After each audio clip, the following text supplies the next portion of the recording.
Bismillahirrahmanirrahim. Assalamualaikum warahmatullahi wabarakatuh. Alhamdulillahirabbil alamin. Wa bihi nasta'in ala umurud dunya waddin. Rabbi shrah li sadri wa yassir li amri wahlul 'uqdatam min lisani yafqahul qawli. Baik anak-anak Ustadz, pada hari ini kita belajar pembelajaran 4, yaitu kita akan membaca cerpen, ya. Cerpen mengenai tanggung jawab. Judulnya di sini adalah cerpen tanggung jawab AD.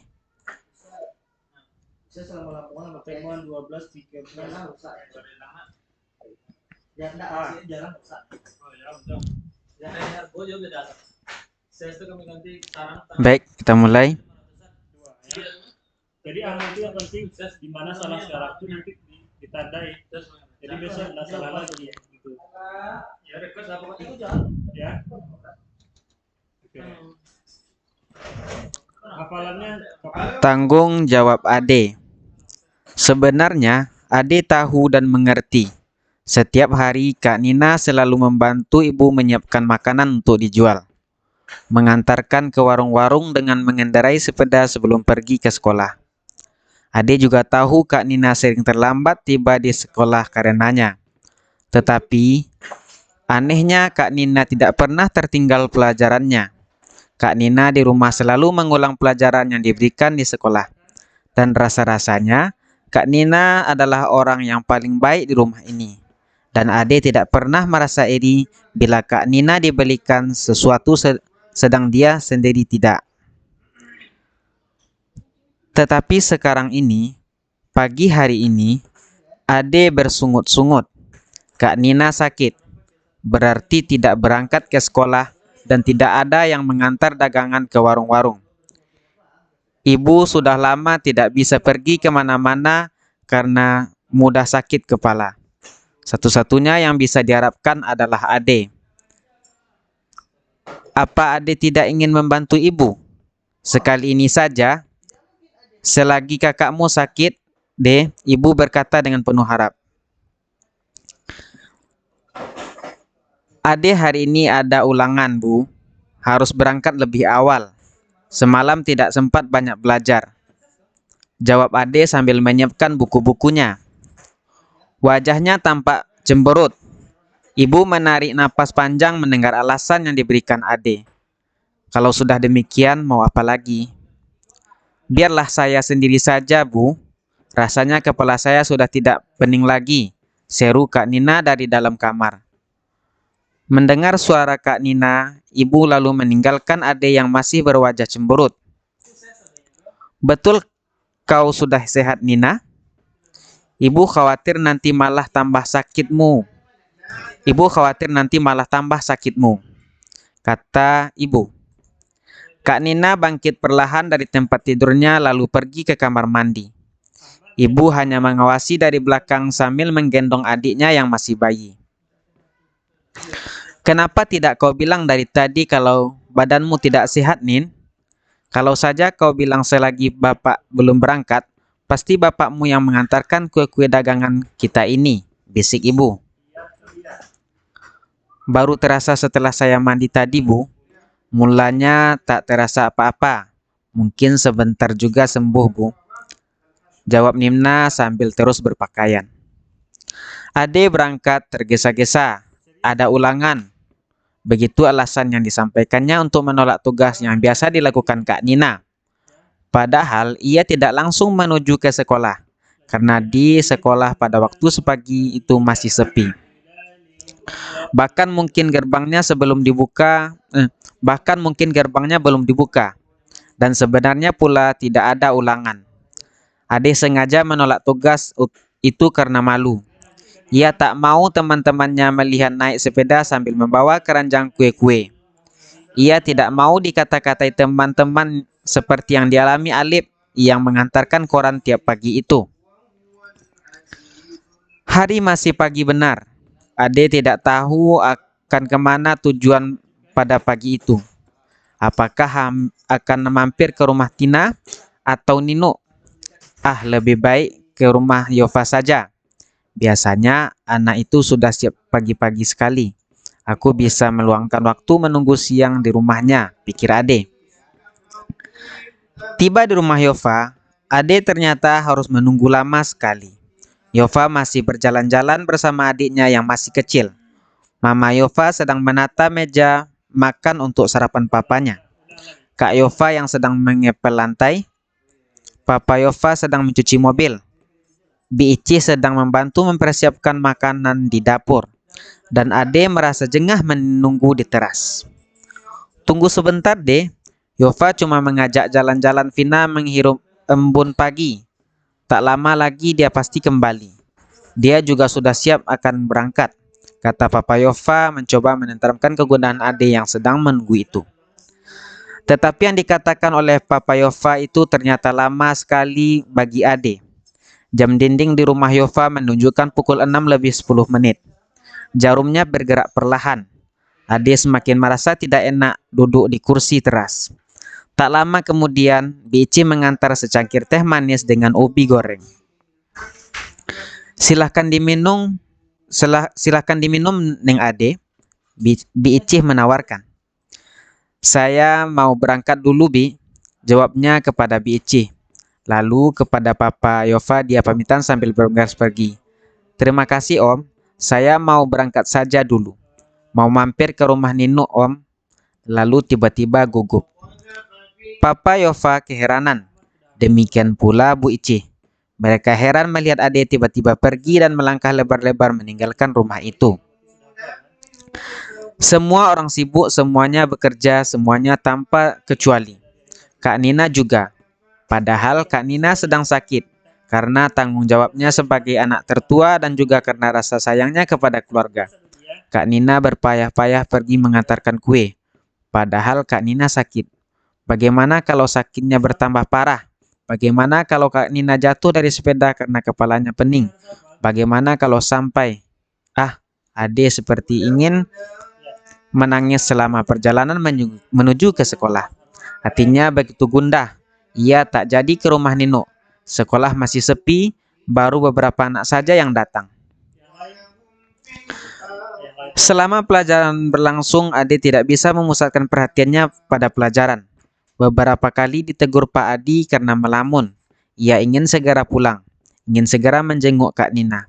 Mungkin Kak Nina tambah parah sakitnya. Mungkin Kak Nina jatuh dari sepeda karena kepalanya pening, lalu kendaraan yang menabraknya. Hap, kau sakit, Ade. Tiba-tiba terdengar teguran Pak Adi. Ade kegelagapan. Rupanya tadi ia melamun selama Pak Adi menerangkan. Pak Adi lalu menghampirinya, meraba keningnya. Ade jadi terharu. Kepalamu hangat. Pulang saja ya. Nanti bertambah parah, kata Pak Adi. Ade menurut. Ia bergegas meninggalkan sekolah. Ade berjalan dengan setengah berlari agar secepat mungkin bisa tiba di rumah melihat Kak Nina. Dengan tergopoh-gopoh ia memasuki rumah. Ibu sampai keheranan melihat sikapnya. Langsung menuju ke kamar Kak Nina dan Kak Nina terbaring di pembaringannya. Ade seperti ingin menubruk kakaknya yang sedang terbaring itu. Kak Nina jadi terheran-heran dibuatnya. Ada apa, De? Kenapa kau tiba-tiba begini? Tanya Kak Nina. Maafkan aku, Kak. Sebenarnya aku tidak ada ulangan. Aku cuma malu mengantarkan kue-kue itu. Ade langsung saja menangis, suaranya jadi tidak jelas terdengar. Sudahlah, jangan menangis. Yang penting, kau sudah menyadari kesalahanmu dan tak akan mengulanginya lagi. Untuk kali ini tidak apa-apa. Kakak memaafkanmu, De. Lembut suara Kak Nina menyejukkan hati Ade, mengobati rasa sesalnya agar tidak berkepanjangan. Dan keesokan harinya, Kak Nina masih sakit. Ade benar-benar melaksanakan apa yang dijanjikannya kepada kakaknya. Tanpa ragu lagi, Ade menjinjing keranjang kue-kue. Dengan sepeda, ia berkeliling mengantarkan kue-kue itu ke warung-warung. Tak ada yang mengejek, tak ada yang menggoda, tak ada rasa malu. Yang adalah rasa tanggung jawab yang besar. Berdasarkan cerpen tanggung jawab Ade, jawablah pertanyaan-pertanyaan berikut. Siapa tokoh dalam cerpen Tanggung Jawab Ade? Pertama yaitu ada Ade, Kak Nina, Ibu, Mama Yova, Kakak Yova, Papa Yova, Bi Ici, dan Pak Adi. Ya. Kedua, berapa anggota keluarga Ade? Yaitu ada Ade, ya, ada Kak Nina, Ibu, Bapak, dan adik Ade. Lalu siapa yang biasa mengantar kue setiap pagi ke warung-warung? Yaitu yang biasa mengantar kue setiap pagi ke warung-warung adalah Kak Nina. Apa yang terjadi pada Kak Nina? Kak Nina sedang sakit sehingga tidak bisa mengantarkan kue. Bagaimana Ade menolak permintaan itu untuk menggantikan tugas Kak Nina? Ade menolak permintaan ibu untuk mengantar kue dan menggantikan tugas Kak Nina dengan alasan ada ulangan dan harus berangkat lebih awal. Ini maksudnya berangkat ya. Mengapa Ade tidak mau menggantikan tugas Kak Nina? Ade tidak mau menggantikan tugas Kak Nina karena malu jika harus mengantarkan kue-kue. Di mana Ade menunggu sebelum berangkat ke sekolah? Ade menunggu di rumah Yova. Mengapa Ade merasa gundah saat berlangsung pelajaran di sekolah? Ade merasa gundah saat berlangsung pelajaran di sekolah karena ia ingin segera menjenguk Kak Nina. Apa yang dilakukan Ade setiba di rumah kembali? Setiba di rumah, Ade langsung menuju kamar Kak Nina. Yang ke-10, apa yang dikatakan Kak Nina kepada Ade? Kak Nina mengatakan kepada Ade agar ia berhenti menangis. Kak Nina juga memaafkan Ade karena ia menyadari kesalahannya dan tidak mengulanginya lagi. Itu adalah cerpen ini penuh makna ya anak-anak Ustadz ya. Sebenarnya kalau apalagi anak-anak Ustadz ada sesuatu yang perlu dibantu dalam keluarga ya, maka sebaiknya anak-anak Ustadz melakukannya dengan penuh tanggung jawab. Tidak usah malu, yang penting apa yang antum kerjakan itu benar. Lalu kalau seandainya berhubungan dengan halal haram dan itu yang antum kerjakan halal itu tidak masalah ya. Karena bagaimanapun suatu saat antum dan akan menjadi seorang yang dewasa dan akan banyak tanggung jawab nanti ketika dewasa itu. Ya. Jadi mulai dari sekarang anak Ustadz kalau memang ada tanggung jawab laksanakan dengan baik ya. Mudah-mudahan kalau anak-anak Ustadz semuanya sudah merasakan apa namanya ini merasakan kita pernah merasakan tanggung jawab dari orang lain. Misalnya orang lain itu berjanji kepada kita, lalu ditepati janjinya, maka itu bagian dari tanggung jawab. Maka begitu juga kita melakukannya kepada orang lain, maka orang lain itu akan senang juga seperti kita begitu ya. Sekarang kita masuk kepada pengaruh kegiatan ekonomi terhadap kesejahteraan masyarakat. Dalam kehidupan sehari-hari, kita tidak lepas dari kegiatan ekonomi.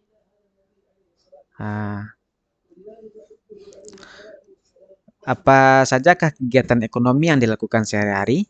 Kegiatan ekonomi meliputi kegiatan produksi, distribusi, dan konsumsi. Ini adalah kegiatan ekonomi. Kegiatan ekonomi yang saling berkaitan satu sama lain adalah kegiatan misalnya setelah diproduksi maka didistribusikan, lalu setelah distribusi dibeli oleh konsumen untuk dikonsumsi. Apa itu produksi? Ya, ini contoh bentuk dari produksi gerabah ya. Produksi itu adalah suatu kegiatan yang menghasilkan, misalnya bahan mentah dijadikan bahan setengah jadi atau bahan jadi yang bisa dinikmati oleh konsumen gitu ya. Lalu distribusi. Nah, ini misalnya setelah dibuat gerabah ini, lalu didistribusikan misalnya. Ini didistribusikan, misalnya diantarkan ke pasar-pasar untuk dijual ya. Lalu dikonsumsi. Nah, untuk konsumsi misalnya gerabah ini untuk apa gunanya? Untuk penampung air misalnya. Digunakan oleh ibu rumah tangga untuk menampung air misalnya. Banyak misalnya. Atau misalnya produksi tempe ya. Tempe juga banyak digunakan di rumah tangga untuk dikonsumsi begitu ya. Ini contoh-contohnya. Jadi jangan lupa pertama kegiatan ekonomi itu ya ada kegiatan produksi, distribusi dan konsumsi.